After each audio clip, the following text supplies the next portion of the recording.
Hello there, and welcome to the October 2016 edition of Media Sales Monthly. Education, CPG, and transportation companies are feeling the most optimistic about economic growth in social media the next 6 months, but those in consumer services, manufacturing, and service consulting fear we're in for a slowdown. Overall, surveyed business leaders rate their optimism at nearly 64%, a drop from what they indicated 6 months ago. The latest CMO survey from Duke's Fuqua School of Business indicates that business leaders will increase their marketing budgets by more than 7% in the next year. Participants in this survey say they'll cut traditional ad expenses another 1.3% in the next 12 months, a lower cut than they made in the past 6 months. They'll boost digital ad spending by almost 10%, the lowest increase they've made in the past 4 years. However, social media is still growing, albeit not as much as predicted 5 years ago. It accounts for nearly 12% of the ad budget. The most popular forms of social media include social networks, microblogging, including Twitter, and video photo sharing. Share these stats with your clients as you help them determine their media mix for the upcoming year.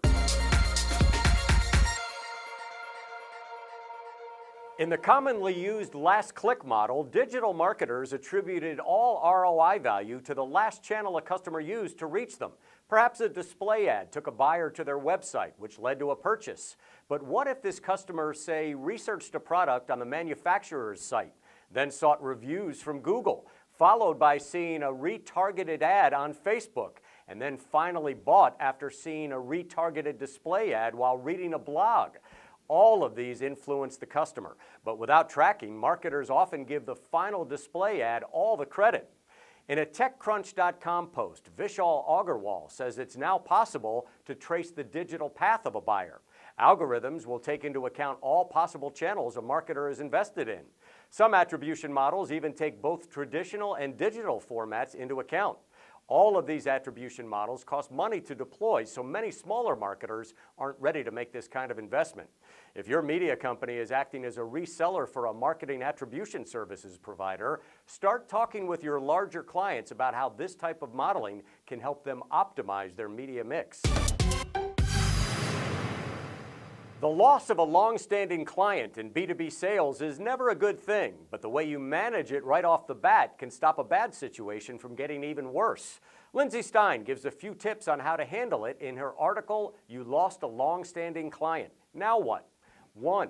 Be courteous. Don't lash out. Even though you're losing this business, it left you with good experience and maybe even a good public recommendation. If you do anything less than thank them and wish them well, your reputation may be negatively affected. 2. Assess the situation. When a client leaves, it may have nothing to do with you personally. However, you should never assume you know the reason for the separation. Take the time to sit down and learn why it was that your client moved on. 3. Shake it off. At the end of the day, remember that you only lost one client.